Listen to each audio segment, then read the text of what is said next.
Halo Sobat Tuyul, bersama Anggets di sini. Gimana kabar kalian semua? Lancar? Oke, kembali lagi di channelnya Tuyul Movie, tempat dimana review film yang sangat lengkap, akurat, tajam, dan terpercaya.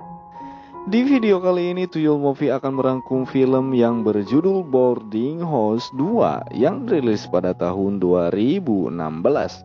Oke, daripada banyak basa-basi, mending kita langsung masuk saja ke alurnya.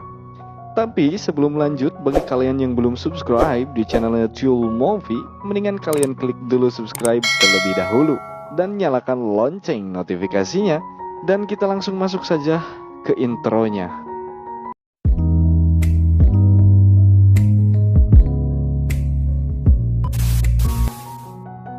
Film ini akan menceritakan seorang pria pekerja kantoran yang menceritakan kisahnya selama masih ngekos dan kuliah. Kita panggil saja namanya adalah Kusno. Film ini dimulai ke keadaan kantor Kusno yang lagi berpapasan dengan atasannya.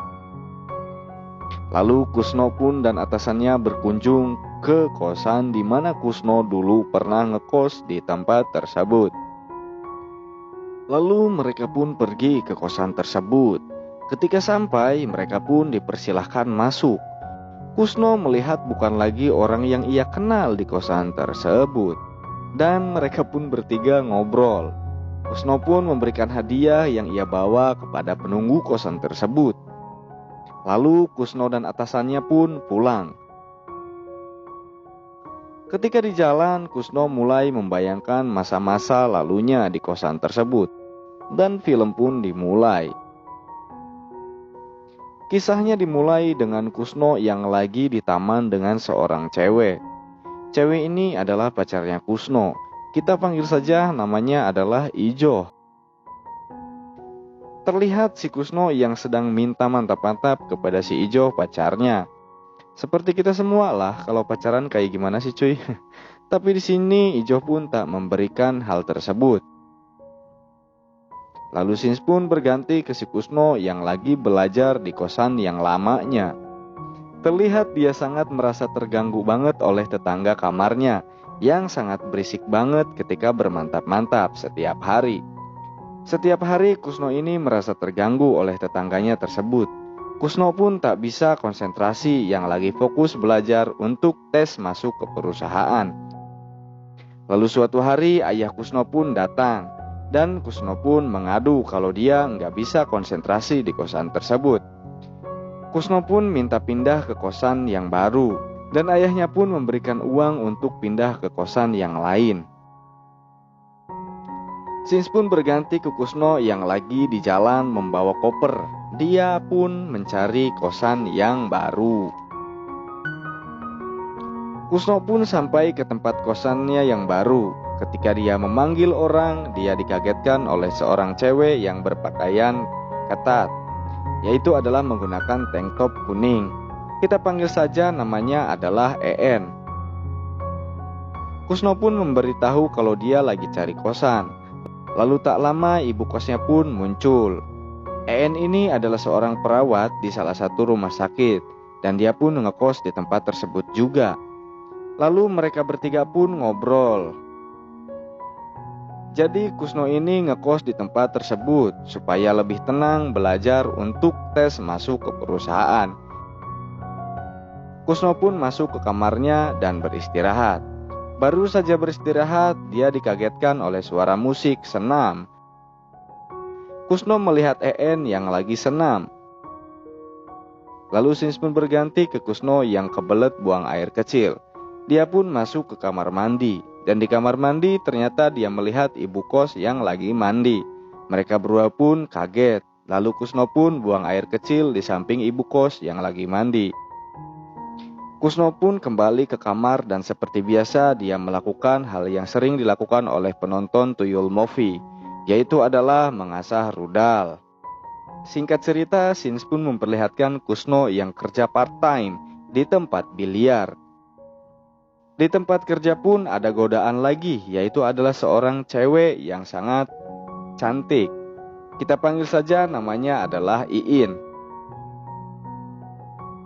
Iin ini selalu berpakaian sangat ketat sekali. Ketika Kusno pulang, dia melihat ibu kos yang tidur di sofa. Dia melihat hal tersebut terangsang. Lalu ibu kos pun bangun dan Kusno pun kaget karena dia sedang memperhatikan lekuk tubuh ibu kos. Dia langsung pergi ke kamar dan mengasah sesuatu. Lalu Sins pun berganti ke Kusno di tempat kerja. Kusno dirayu sama si Iin yang lagi mabuk berat. Kusno yang sudah lama sangat menginginkan hal tersebut, dia pun meladenin godaan tersebut. Dia pun mengajak Iin ke salah satu kamar di tempat kerjanya tersebut. Tapi dia gagal menembus hutan belantaranya karena ada orang yang memanggilnya, yaitu adalah temannya yang ngajak pulang bareng. Kusno pun pulang dengan temannya tersebut. Dengan perasaan yang tanggung, Kusno pun kesal. Sesampainya di kosan, dia mengintip ke kamar ibu kos dan dia juga masuk ke kamar si En. Lalu ketika dia masuk ke kamarnya seperti biasa, dia pun mengasah rudalnya. Keesokan harinya pacar si Kusno ini, si Ijo, dia mengunjungi kosan si Kusno. Berharap dapat menyalurkan hasratnya tersebut, ternyata malah diganggu oleh si En yang tiba-tiba masuk ke kamar si Kusno. Kusno dan Ijoh pun merasa kikuk, En pun keluar lagi, dan Kusno pun gak jadi lagi untuk melakukan hal tersebut. Lalu Ijoh pun pulang, dan Kusno pun gagal lagi untuk menyalurkan hasratnya. Sesampainya di kosan, setelah mengantarkan Ijoh keluar, Kusno pun kebelet ke kamar mandi, dan dia buru-buru masuk ke kamar mandi. Pas Kusno masuk, ternyata ada ibu kos lagi yang lagi BAB. Kusno pun kaget dan kembali menutup pintu. Singkat cerita, Kusno yang mau berangkat kerja, dia mendengar sesuatu, yaitu adalah suara mantap-mantap dari kamar ibu kos. Lalu dia pun mengintipnya dari celah-celah pintu, dan terlihatlah ibu kos dan suaminya yang lagi bermantap-mantap. Jadi suami si ibu kos ini bekerja di luar kota dan jarang pulang. Ketika Kusno mengintip, HP-nya pun berdering. Dia pun bergegas pergi ke tempat kerjanya. Di tempat kerja yang masih sepi pengunjung, dia melihat si Iin yang lagi merapihkan sesuatu.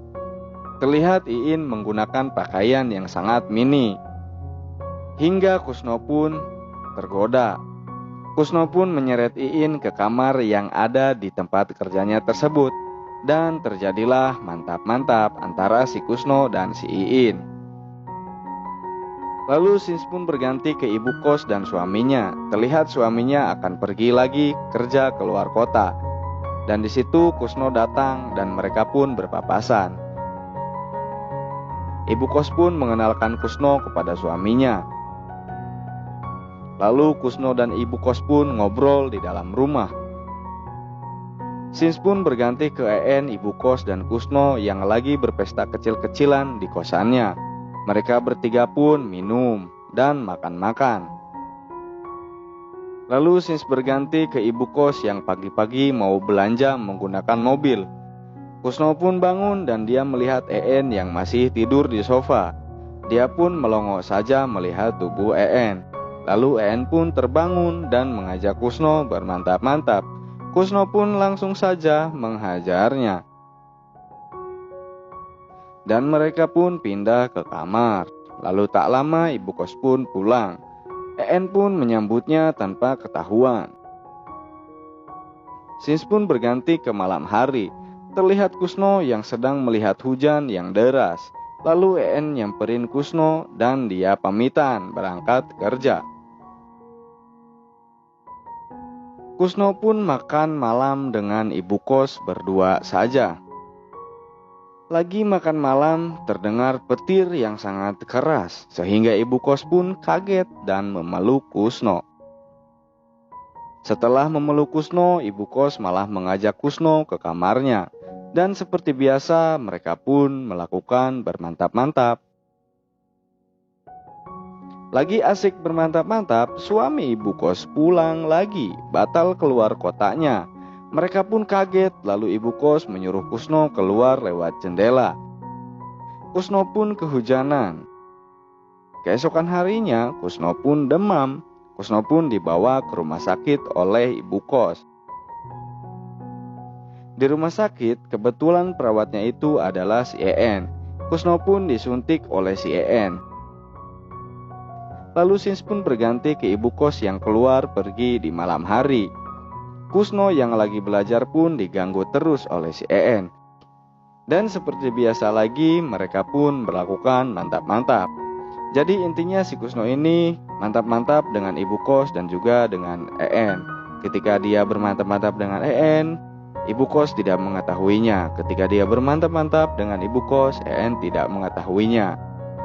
Singkat cerita, di malam hari ketika mereka lagi berpesta kecil-kecilan, Ijoh pacarnya Kusno pun datang. Dia memberitahu kalau ayahnya Kusno jatuh sakit dan dirawat di rumah sakit.